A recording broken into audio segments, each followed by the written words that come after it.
buenas noches. Vamos a continuar con el video anterior, que se trataba de lo que le sucede a la víctima o lo que ocurre en la psiquis, en toda la vivencia de la víctima o la pareja de las personas con narcisismo. Nos quedamos viendo así de manera general qué pasaba. Primero, la etapa del enamoramiento, donde la víctima de alguna manera se expone, es a lo primero que se expone a los efectos de esta etapa en la cual él o la narcisista va a usar todas sus estrategias de seducción para tratar de enganchar a la víctima, donde se lo puede poner difícil, donde le va a hacer entender o creer a la víctima que está frente a un gran trofeo, que está delante de una persona digna de total admiración, de gran valía, con grandes cualidades, con cualidades excepcionales, con grandes capacidades, quizás con gran intelecto o con un estatus social elevado, o con poder o bienes materiales. Le va a contar historias, le va a narrar anécdotas, va todo el tiempo a exaltar su persona y su experiencia para hacerle creer a la víctima que está delante de alguien por la cual debería luchar, competir, poner todo su esfuerzo, ceder, transgredir su propia persona. Así es. Entonces, durante esta primera etapa de enamoramiento, la víctima se va a deslumbrar, va a ser impactada por esta ráfaga del narcisista o la narcisista, que por supuesto va a tener una conducta muy amable, se va a mostrar muy carismática, con unos modales excepcionales. Recuerden que son personas que cuidan mucho su aspecto físico, de manera que se va a ver muy bien, va a ser muy agradable a la vista, va a ofrecer un paisaje espectacular, asombroso, que va a seducir, a atraer poderosamente a la víctima. Que en este caso, si se le da seguimiento, que es de lo que estamos hablando, a esos contactos, a esos encuentros, de manera que va camino hacia una relación, pues avanzará hacia otras etapas en las cuales la víctima va sufriendo progresivamente, torturantemente, los embates de la persona con narcisismo. Y veamos cómo acontece esto. Lo primero, como vimos en el video anterior, es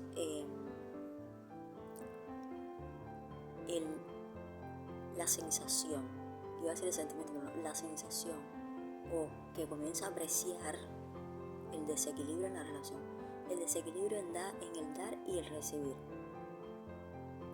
De manera que la víctima va a empezar a experimentar esto, va a empezar a darse cuenta de que está dando, de que siempre toma la iniciativa, de que siempre es la que da regalo, la que siempre tiene detalles, la que siempre tiene gestos de invitación, de sacrificios personales en función del narcisista. Y va a empezar a darse cuenta de que no recibe. O sea, se va a esforzar por mantener esta conducta, esperando a la expectativa de recibir al menos algo parecido a lo que está dando, porque la sensación es de que está invirtiendo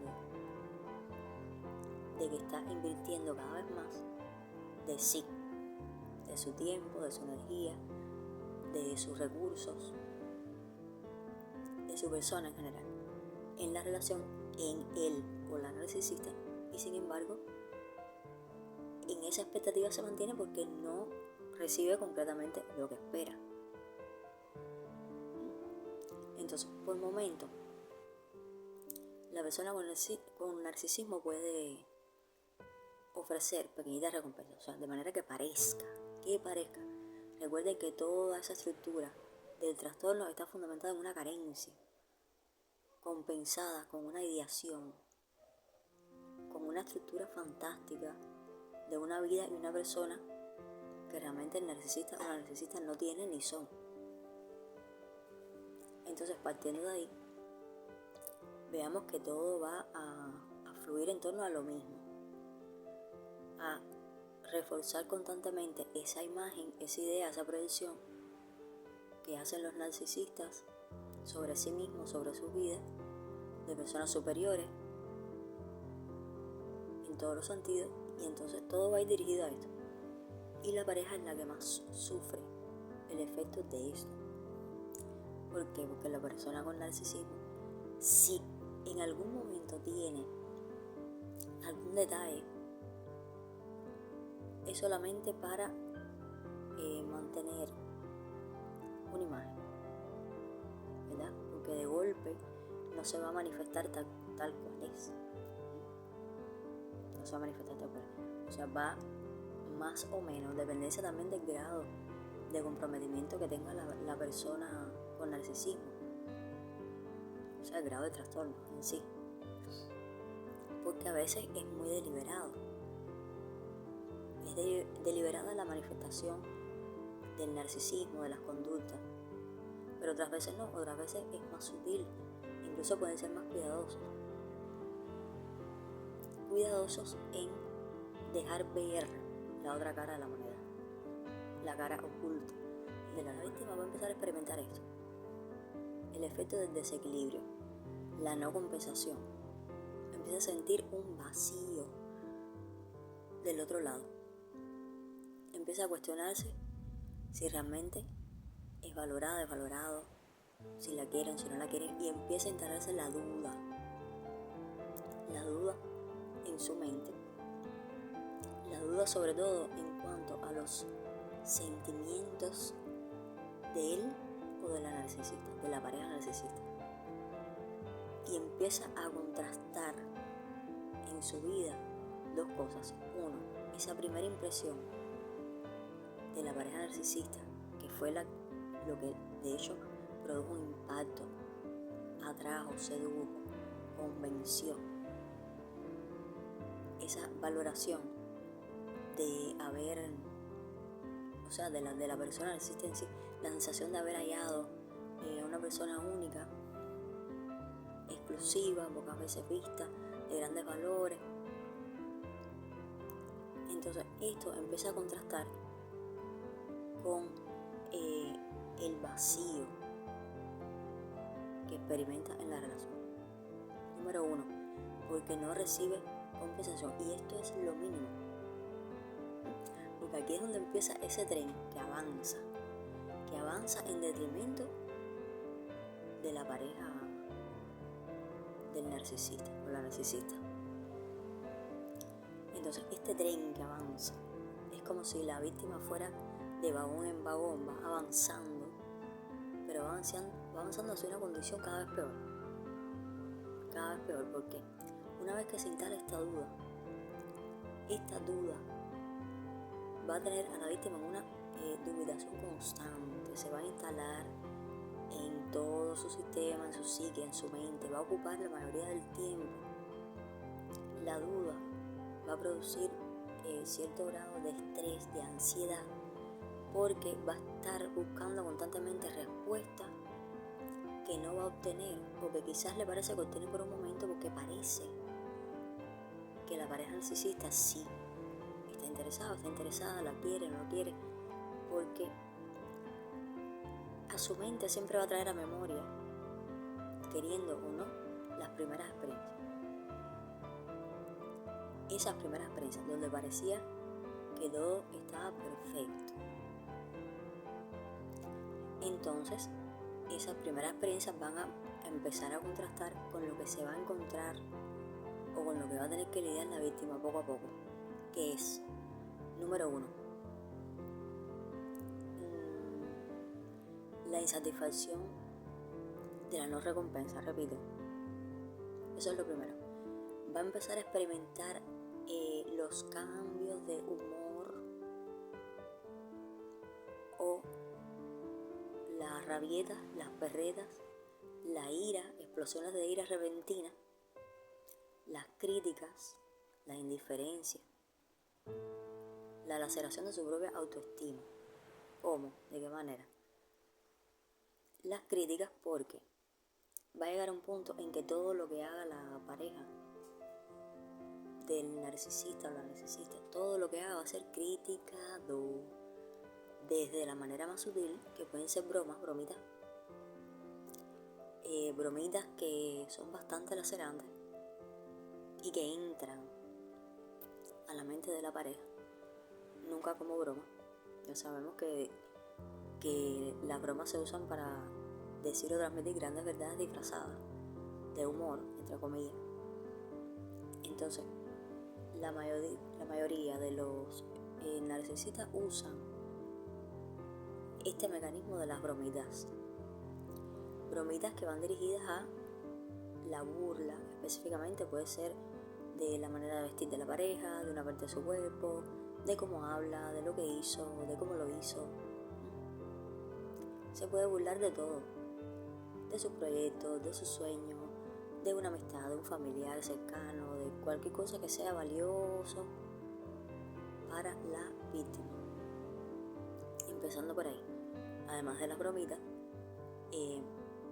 puede tener arranques de ira, rabieta, manifestaciones muy evidentes de inconformidad, de molestia, de enojo, ante cualquier cosa que la víctima no pueda, según el punto de vista del narcisista, satisfacer, cumplir. Cuando no pueda llegar a cumplir ciertas demandas, pues el narcisista se lo va a hacer saber. Y aun cuando llegue, y aun cuando sobrepase sus exigencias, la pareja narcisista siempre le va a hacer saber a su víctima o a su pareja que no es suficiente, con pequeñitos detalles. Te faltó algo, sí, lo hiciste bien esto, pero te faltó esto, o quizás lo hubieras hecho de otra manera. Sí, me gustó eso, sí, así, me gusta cómo te ves, pero pienso que sí, quizás hubieras hecho esto, hubieras puesto esto otro, o este color, tal vez. O sea, siempre va a haber un pero después de un aparente reconocimiento que nunca va a ser completo.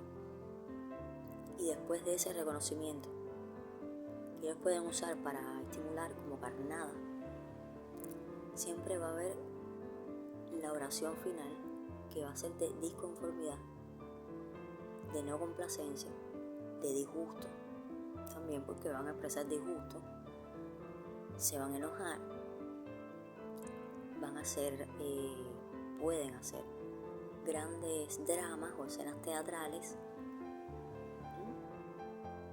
ante cualquier mínimo detalle que ellos entienden deben hacer saber a la víctima que no lo satisface o que no están conformes. Ante estas críticas constantes, que repito, pueden ser desde lo más sutil hasta lo más evidente y cruel,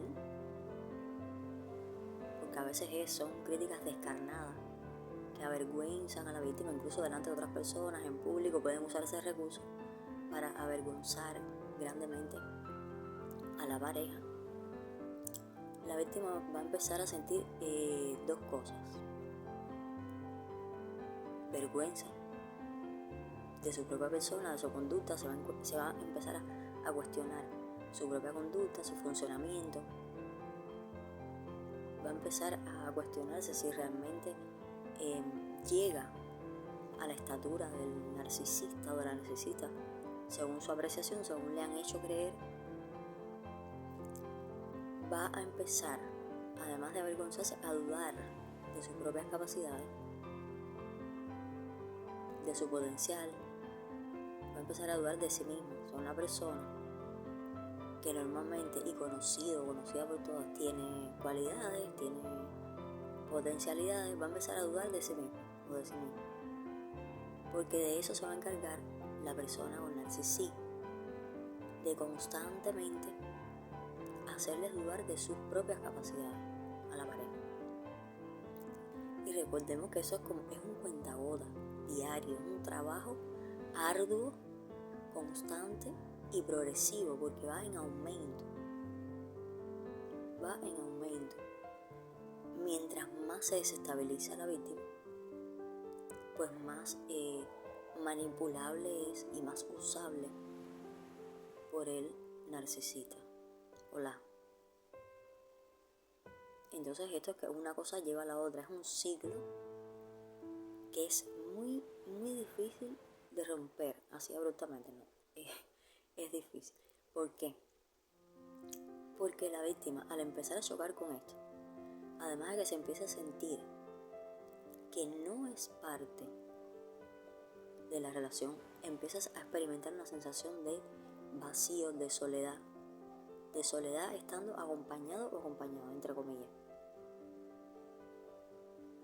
Porque además, las estrategias que usa el narcisista van desde retirarle la palabra hasta formar grandes escenas de rabieta y de molestia, hasta cualquier otro tipo de castigo, vamos a llamar así. Privarle de alguna cosa que le gusta a la víctima, o haberle prometido algo y de pronto decirle, bueno, ya no vamos a hacer esto porque tú no hiciste esto de esta manera que yo quería. La va a aplastar constantemente, la va a aplastar.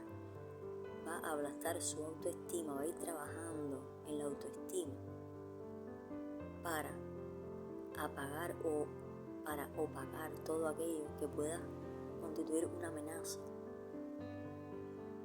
para el narcisista o para la narcisista. Una amenaza, ¿desde qué punto de vista? Recuerden que toda persona que ellos tengan alrededor que pueda de alguna manera opacar el brillo que ellos se han encargado de proyectar, vemos que es un brillo falso, es una luz fabricada, ¿verdad? Basada en fantasía, en grandiosidades sobre su propia persona, pues ellos van a tratar de opacar todo esto. O sea, de manera que todo lo que haga la víctima siempre va a ser echado por tierra. Y muchísimo más si la víctima o la pareja de la persona con narcisismo tiene evidentemente muchas más capacidades, más potencialidades, mayor intelecto, mayor brillantez, mayor carisma, mayor capacidad de trabajo, mayor entendimiento, mayor sabiduría, mayor belleza físicamente. Si es más, pues peor aún, pues va a ser mucho más fuerte el ataque, más intenso, porque los narcisistas se defienden atacando, defienden esa fabricación que han hecho de sí mismos y de sus vidas, atacando al resto de las personas y a todo aquello que pueda constituir una amenaza, que amenace con opacar, disminuir o dejar en menor escala o en un lugar inferior a sus personas. Entonces, si ellos notan además que la pareja tiene mayores cualidades, verdaderas capacidades, pues imagínense, ese ataque es mucho más intenso y dirigido específicamente a devastar eso, a que todo eso quede anulado, con el propósito de siempre sobresalir, de llevarse todos los aplausos, de llevarse toda la admiración, y nada de eso para la pareja. Incluso cuando trabajan juntos, cuando emprenden proyectos juntos, el narcisista siempre va a sacar provecho porque se va a recostar a la pareja, va a sacar todo el beneficio de las capacidades de la pareja y luego, número 1, no va a reconocer su trabajo y número 2, se va a llevar, se va a robar todos los aplausos, todo el reconocimiento, se va a atribuir todo el esfuerzo como suyo, dejando a un lado, dejando en una gaveta a la pareja. Imagínense qué frustrante para esa pareja, para esa víctima, qué frustrante chocar con esto en una relación íntima de pareja, donde se espera Número 1, que sea una relación donde haya reciprocidad en dar y recibir, donde se supone que estén integrados los dos, uno en la vida del otro, ¿verdad? Y compartan y se comuniquen. Y en este caso la comunicación también está muy afectada y es algo que también va a golpear muchísimo y diariamente a la víctima. La comunicación, porque va a empezar a experimentar una incomunicación. Va a llegar un momento en que la víctima, por supuesto, va a intentar comunicarse, transmitir cómo se siente, qué le pasa, va a cuestionar a la pareja narcisista, le va a preguntar, va a insistir, va a querer que le digan claramente qué pasa, se va a quejar, va a reclamar su derecho. ¿Y qué va a pasar? Que lo único que va a recibir es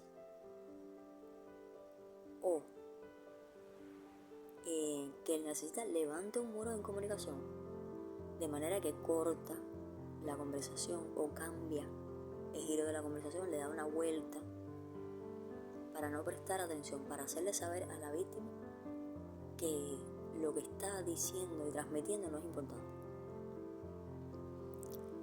que no tiene la más mínima importancia. O sea, le va a hacer saber todo el tiempo que, número 1, lo que está diciendo no es importante, y segundo, lo va a minimizar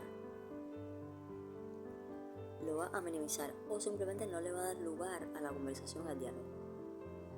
Repito, va a cortar la conversación, va a cambiar de actividad en ese momento, va a hablar de otra cosa, va a cambiar de tema así bruscamente, de manera que la víctima se va a quedar como atada, amordazada, sin ni siquiera lograr terminar de decir lo que quería decir, lo que quería comunicar. Y va a ser tanto este hecho de impedirle o interrumpirle la comunicación a la víctima, que va a llegar un momento en que la víctima va a optar por no intentarlo. O sea, va a ser silenciada o silenciado, porque va a preferir callar y no transmitir nada a tener que pasar por el doloroso momento de no ser escuchado, no ser escuchada, o de que sea minimizado su diálogo, sus sentimientos, sus emociones. La persona con narcisismo siempre va a minimizar los sentimientos y las emociones de su pareja. ¿De qué manera? Les va a decir que está exagerando, que es muy sensible, que es una etapa, que eso es una exageración, que no es así. Y por otro lado también le puede hacer ver que no hay ningún problema, que eso es una ideación de la pareja, que es una locura, que es una paranoia, que eso son ideas que se hacen, o que simplemente si está pasando eso es por su culpa. Típico de los narcisistas, echar la culpa y voltear toda la responsabilidad a la pareja. Ellos, desde su punto de vista, nunca hacen nada mal, nunca tienen la culpa ni tienen ninguna responsabilidad en la pareja. Por tanto, siempre van a voltear la tortilla, van a limpiarse, a librarse de toda responsabilidad, de toda culpa, y esto se lo van a lanzar encima a la pareja, diciéndole: no, yo no hice esto, no, esto no es así, tú eres la que esto, lo otro, no, tú no puedes decirme eso porque tú hiciste. Y ahí incluso pueden inventar historias que nunca existieron, implantar falsos recuerdos a la víctima para hacerla sentir culpable, responsable. Y esto es otro proceso que también ocurre en la víctima. Empieza a sentirse culpable y responsable de todo cuanto acontece en la relación, de lo mal que va, porque así constantemente se lo hace saber la pareja narcisista, que es culpable, que es responsable, tira toda la carga encima de él o de ella. Entonces ya vemos que son varios procesos, que son muy dolorosos, son frustrantes y que van produciendo cambios en la psiquis, en el ser, en la persona, que es la víctima, produciendo cambios. Cambios que tienen que ver con su, número uno, la percepción en general global que está alterada. Empieza a alterarse en un proceso que se llama disociación cognitiva,